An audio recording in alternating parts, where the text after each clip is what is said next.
হ্যাঁ, 10-15 জন ছাত্র, তারা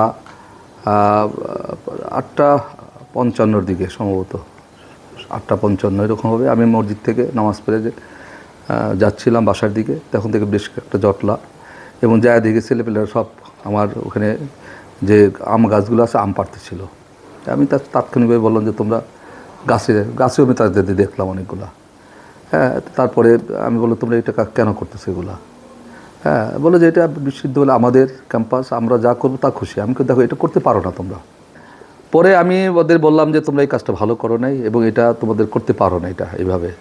হ্যাঁ, তখন তারা ওই বিশেষ করে আমাদের ছাত্র বিশেষ পরিচালক, এই সময় একটা ছেলে হঠাৎ করে আবির্ভাব, হ্যাঁ, তখন বলে যে এডিএস বলতেছে যে তুমি এখানে কেন? আমি তো তাকে একবার দেখছিলাম, তুমি এখানে কেন? তোমার তো এখানে আসার কথা না, তুমি তো সে আরও 7 বছর আগে তোমার পাশ করে চলে যাওয়ার কথা, তুমি আবার কেন আসলে? এটা বলে না, আমার ছোট ভাই যারা আছে তারা আমাকে, তাদের পাশে আমি দাঁড়ানোর জন্য এসেছি। আমি কি এখানে দাঁড়ানোর কী আছে এখানে? তারপরে আমাকে দিয়েছে, বলে স্যার আপনি বাসায় চলে যান, আমি দেখতেছি। এই বাসায় চলে যাওয়ার ওই মুহূর্তেই দেখতেছি জাস্ট ঘোরার সাথে সাথে দেখে যায় আমাদের এডিএসে হঠাৎ করে মাটিতে পড়ে গেছে। তাকে এই প্রচণ্ডভাবে, হ্যাঁ, তার ছিল হাসান মাহমুদ সাকি, এমনভাবে আঘাত করছে, তার হাতের মধ্যে কিছু একটা ছিল, এটা নিয়ে এখানে আঘাত করছে এবং শেষে সাথে সাথে মাটিতে লুটে পড়ছে। এইটা তাৎক্ষণিকভাবে ওখানে যারা আসছিল এই যে আম পাড়ার জন্য, তারাও এটা হতভম্ব, তারাও দৌড়ে পালাই গেছে। সব আমটাম 2টা বস্তা আমি এখনও রেখে দিছি, হ্যাঁ, বড় বড় 2 বস্তা আম পারছে অল্প সময়ের ভিতরে। আমি দেখলাম এটা আমার কাছে একটা আশ্চর্য লাগলো। তো যাই হোক, এই হলো ঘটনা।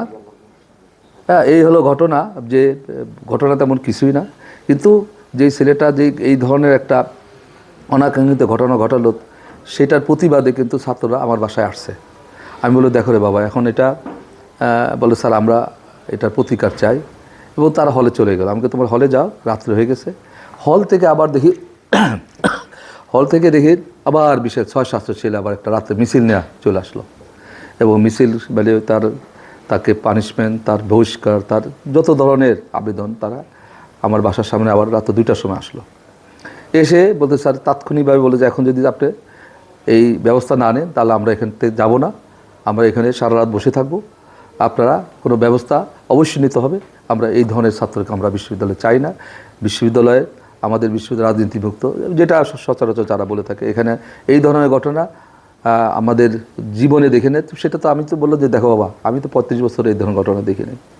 আমি তাদের আমি খুব অকপটে যেটা বলার চেষ্টা করেছি, যে তোমরা সবসময় প্রতিবাদী খুলনা বিশ্ববিদ্যালয়ে, যেটা তোমরা প্রতিবাদ করছো, এবং আমি তোমাদেরকে স্বাগত জানাই। তাদের 5টা দাবি ছিল, পরবর্তী 3টা দাবি তারা যেটা বলেছে তাকে বহিষ্কার করতে হবে, তার ছাত্রত্ব বাতিল করতে হবে, এবং তার বিরুদ্ধে ফৌজদারি মামলা দিতে হবে, এটা অ্যাটেম্প্ট টু মার্ডার। হ্যাঁ, এই 3টা দাবি পরিপ্রেক্ষিতে আমি বলি যে তোমাদের যে দাবিগুলো যথেষ্ট, তার মেরিট আছে। তোমরা বিশ্ববিদ্যালয়ের দীর্ঘদিনের যে সুনাম সেটা অব্যাহত রাখার জন্য তোমাদের যে আপ্রাণ চেষ্টা, এটা আমি তোমাদের স্বাগত জানাই। এবং তারপরও তারা বললো না স্যার, আপনাকে কমিটমেন্ট দিতে হবে যে এদের বিরুদ্ধে আপনি কী করবেন। আমি বললো যে আমি তো যেটা আমাদের যে প্রক্রিয়া আছে, আমাদের শৃঙ্খলা কমিটি আছে, আমাদের সিন্ডিকেট আছে, এবং আমাদের যে সমস্ত শিক্ষক আছে তাদের সাথে আলাপ আলোচনা করে করব। বললেন না, আপনাকে সুনির্দিষ্ট বেশ কিছু পদক্ষেপের কথা বলতে হবে। তারা জানতে চাইছে যে আপনি কালকে তাদের বিরুদ্ধে মামলা করবেন কি না। 2 নম্বরে ছিল তাকে বহিষ্কার করার কী ধরনের আপনার পরিকল্পনা, সেগুলো আপনি বলতে হবে।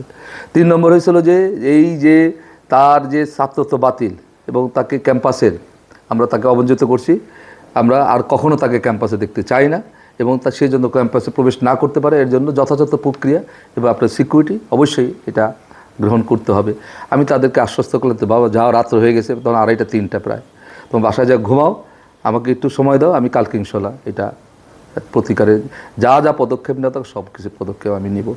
সিন্ডিকেটের সদস্য সবার মতামত নিয়ে যে সিদ্ধান্ত আমরা উপনীত হয়েছি, সেটা হলো যে অনুষ্ঠিত সিন্ডিকেটের 231তম জরুরি সভায় গৃহীত সিদ্ধান্তসমূহ, এবং যেটা সিদ্ধান্ত আমরা নিচে ইসের মাধ্যমে প্রাথমিকভাবে সংগৃহীত তথ্যের ভিত্তিতে যে সিদ্ধান্তগুলো, সেটা হলো 1 নম্বর, উদ্ভূত ঘটনার জন্য সিন্ডিকেটে নিন্দা প্রস্তাব গ্রহণ করা হয়। 2 নম্বর ছিল অভিযুক্ত ছাত্রের ছাত্রত্ব সাময়িকভাবে স্থগিত করা হয়, এবং খুলনা বিশ্ববিদ্যালয়ের ক্যাম্পাসে উক্ত ছাত্রকে প্রবেশ সম্পূর্ণ নিষিদ্ধ করা হয়। 3 নম্বরে ছিল স্নাতক সম্মান পর্যায়ের সনদ সাময়িকভাবে স্থগিত করা হয়। 4 নম্বরে হচ্ছে উক্ত ছাত্রের বিরুদ্ধে ফৌজদারি মামলা রুজু করার ব্যাপারে সিদ্ধান্ত গৃহীত হয়। 5 নম্বরে হচ্ছে উদ্ভূত ঘটনার তদন্ত করার জন্য 3 সদস্য বিশিষ্ট একটি উচ্চ ক্ষমতা সম্পন্ন কমিটি গঠন করা হয়। কমিটিকে আগামী 5 কর্মদিবসের মধ্যে রিপোর্ট পেশ করার জন্য বলা হয়। কালকে যখন অনেক শিক্ষক এসেছে এবং যাদের উপর এসে চড়া হয়েছে তারাও কিন্তু যেমন যে পুনম চক্রবর্তী আমাদের আইন ডিসিপ্লিনের শিক্ষক, সে বলে স্যার আমাকেও এরকম মানে এমনভাবে আসছে যে আমাকে আঘাত করবে।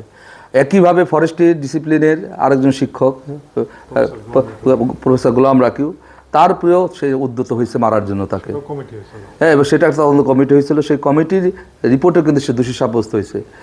এরকম তার বিরুদ্ধে অনেক ধরনের অভিযোগ আছে এবং মেয়েটা তার এই বিশ্ববিদ্যালয় থেকে চলে যেতে বাধ্য করা হয়েছে। তার সাথে যেই সমস্ত তার সামাজিক যে বিষয়গুলো আমি এগুলো বলতে চাচ্ছি না, তো এই ধরনের সাথে সে অনেক ঘটনার সাথে জড়িত আছে। তো এই কারণে এই ছেলের প্রতি বা আমাদের বিশ্ববিদ্যালয়ের যে এখন বর্তমান যে ছাত্রছাত্রী আছে তারাই চায় যে এই ছেলে এখান থেকে তাকে বের করে দেওয়া হোক। তার এত অন্যায়ের পাল্লা এত ভারী, তাকে এখানে রাখার কোনো যৌক্তিকতা নেই। জিনিস আপনি দেখবেন সে তার বলছে যে আমি অনেক রাগ বশত আমি আঘাত করে ফেলছি, আমি ক্ষমা চাই, মাপ চাই। এগুলা তো আমি একজন শিক্ষক মাস্টার্স লেভেলের, এটা তো মায়ের মানে তাকে আঘাত করে তাকে মেরে এইভাবে তো বলার সে আত্মস্বীকৃতি, সে এটা আমি মনে করি যে এটা সবাই দেখেছে, এটা আপনারাও দেখেছেন এবং এটা প্রমাণিত যে সে একটা অন্যায় কাজ করছে এবং সে এর জন্য স্বীকার করছে এবং সে ক্ষমাও চাচ্ছে। তারা রিপোর্ট দেবে, রিপোর্টের পরবর্তী আমরা স্থায়ী সমাধানে বা স্থায়ী সিদ্ধান্তে আমরা উপনীত হব। তার যে কৃতকর্ম এবং সে গতকালকে যে ঘটনাটা ঘটিয়েছে সেটা স্বীকার করেছে এবং আপনারা লক্ষ্য করলে দেখবেন যে তার বক্তব্যের শুরুতে কিছু কথা আছে যে স্বৈরাচারী একটা সরকারকে ছাত্ররা আমরা বিদায় দিয়েছি, বিদায় দিয়ে আমরা একটা প্রশাসন এখানে আসছে, হ্যাঁ, সেই প্রশাসনে যদি স্বৈরাচারী মনোভাব পোষণ করে তো এইটা আসলে এই ছাত্রের বলার কথা না। সুতরাং আমাদের এবং আরও কিছু তথ্য প্রমাণ আমাদের কাছে আছে যেটা আমরা তদন্তের খাতিরে হয়তো এখন বলবো না, সেটা পরবর্তীতে তদন্ত কমিটি সেগুলি খতিয়ে দেখবে। আসলে আমরা কিছু ইন্ধন আছে বলেই আমরা মনে করি এবং এটা আসলে অধিকতর তদন্ত না হওয়া পর্যন্ত এটা বলা যাবে না। তবে এই ছাত্রের বক্তব্যে এবং যে ঘটনাটি যেভাবে আচমকা যেভাবে হঠাৎ করে যেভাবে ঘটেছে, এটা আসলে মানে এর সাথে হঠাৎ করে একজন শিক্ষককে মানে যেভাবে সে মারছে, এটা অ্যাটেম্প টু মার্ডারও, সে মারাই যেতে পারত। তো এতে আমাদের মনে হয় যে এর পিছনে কোনো কারণ ছাড়া, এবং সেই বিশ্ববিদ্যালয়ের এখন বলতে গেলে ছাত্রও না, সে ক্যাম্পাসে থাকেও না, সে হঠাৎ করে এসছে যে তার জুনিয়র ছাত্রদের আমপাড়া নিয়ে উদ্ধার করতে, এবং এই ঘটনায় এসেই সে একজন শিক্ষককে মেরে দিল। তো ঘটনাটা আসলে এত সহজ কিনা সে তদন্ত কমিটি সেটা খতিয়ে দেখবে। তবে আমাদের প্রাথমিকভাবে আমাদের যেটা মনে হয় যে এর পিছনে কোনো ইন্ধন থাকলেও থাকতে পারে, তদন্ত কমিটি সেটা বাইর করবে। ইউজুয়ালি রেজিস্টার বাদী, যেহেতু যে এডিএসএ যে ছিল তখন সে অন ডিউটিতে ছিল এবং ক্যাম্পাসেই ছিল, সুতরাং একটা রেজিস্টার বাদী হবে।